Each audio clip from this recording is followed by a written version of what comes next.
to talk today about how to create your brand voice. So what I want to do is just take you through why we need to do this, why it's important, and then a quick look at kind of how to do it and how to apply it in practice as well with some tangible examples. So when I first talk to a client, I ask them, how do they want to come across to somebody? And the most obvious thing that people generally say is helpful and professional. But the question is really, who of us doesn't want to be those things? You know, we're in business, we all want to be helpful and professional. So those two words on their own aren't really enough to describe your brand and your brand voice. So I invite you to think about other words that might describe your business. So think about if any of these resonate with you, or whether you can think of other ones yourself that you would use to describe your business. And it's often worth going back to when you first started your business and you first set up. What is it that you decided to offer, and how is it that you wanted to come across to people? So are you fun or quirky, energetic, challenging? Have you got a young brand, a modern brand, or are you more serious, innovative, traditional, caring, spiritual? These are all words that could perhaps describe your business. So have a think about which ones you actually identify with. And then we'll work out what we can do with those words in terms of shaping our tone of voice. So I'm going to give you a direct example of how we can put this into practice. So I want you to meet Jenny. Now, Jenny could be one of these ladies. She's a middle-aged person and she's a menopause coach. So this is how Jenny can introduce herself when she goes networking. Good morning, I'm Jenny. Did you know that 75% of women experience hot flashes and night sweats during menopause? I provide practical, science-based strategies to help you manage these changes effectively and regain control of your well-being. So what image does that give you of Jenny? So she uses science, she uses facts and figures to talk about herself, and she says she provides practical science-based strategies. So that's one way of presenting herself. But she could be, hello, I'm Jenny, a life coach dedicated to supporting middle-aged women through menopause. I provide gentle guidance and heartfelt encouragement to help you navigate this transition with grace and find joy at every stage. Let's embrace this journey together. So same service, same person, same target audience, but you can see the choice of language is much different. So she's tapping into the kind of the more heartfelt spiritual side of things. And the third way is, hi, I'm Jenny, a kick-ass, no-nonsense coach. I help you tackle the transition of menopause head on, ditch the misery and reclaim your vitality. Let's turn menopause into your power pause. So again, completely different, although same person, same audience, same services. So automatically we can see that we can take that approach into our own business in terms of how we describe ourselves.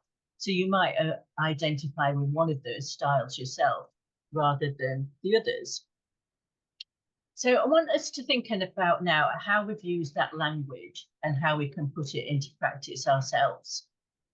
So where do you use your brand voice for a start? Well, obviously on your website, in your social media accounts, but also in newsletters, how you talk to your people when you write newsletters to them. And also when we go networking, as I've just demonstrated with the introductions. But also in other places that you might not think about. So if you have somewhere on your website where you're offering a download, so the normal thing we would do is click here for more information or download your guide. But again, if you're thinking about your language, if you identify as that more quirky person or the fun person, then you might have a button that says something like, give me my stuff, or don't keep me waiting. So you can use different language in different places. And it's all about creating the consistency with your approach. Another example is what we call the 404 error page. So if I go to a link on your website and I click on a button to get to a page and then it's not working, we normally get some kind of message. A normal sort of everyday message would be, we apologize, but that page is not available at the moment. But again, using that brand tone of voice, you might say something like, oops, sorry, it looks like something's gone wrong, or somebody's only gone and broken the link, or even something like, my bad. Now, obviously, I wouldn't say my bad, but somebody out there probably would if they're a younger person or they're using kind of more slang language. So that's just encouraging to think about all the different places where you can talk about your brand voice. So what I want to do is think of some examples in terms of your brand itself. And if you're struggling to think about how you come across, I want to give you some things to think about. So if your brand was and we're going to say car to start with. So if your brand was a car, what kind of car would you be? And I want you to either come off mute and tell me or put it in the chat. So if your brand was a car, what kind of car would you be? I think I'd be a classic car because I love classic cars. I'm not very classic, but I would like to think I could be classic. That's great. And Chris has put a Ford, great value for money.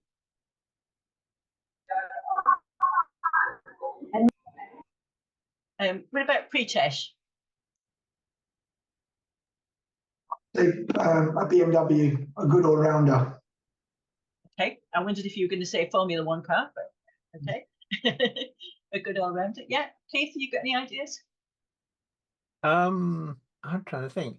I think I'd say a Range Rover, really, just go anywhere and be reliable. Great stuff. So the fact that you've thought of those and the kind of words that you associate with those, think about how you bring that into your business and how you describe yourself. So if you were an animal, what kind of animal would you be? Are you going to be a cute and cuddly kitten, or are you going to be a scary lion? Sounds a bit odd to think about yourself in these words, into these terms, but think about what emotions it brings in you. If you're fearless, if you happen to go anywhere, or are you kind of more passive and quiet and listening? So all these are ways of thinking about our brand tone of voice. So it's not just about being helpful and professional. It's thinking about your brand across the piece. Think about it in different ways. Who would represent your brand if you were choosing a celebrity?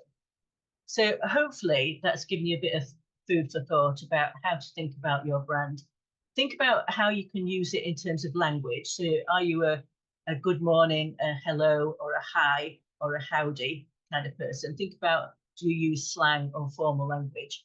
And just ensure that you're consistent with how you put that brand voice across in all those things we talked about, right through to the 404 page and the buttons that you download things from. So that's my summary today. Hopefully that's given you some ideas. And when we come to the In Focus, we'll have another chat about how we can possibly put this into practice.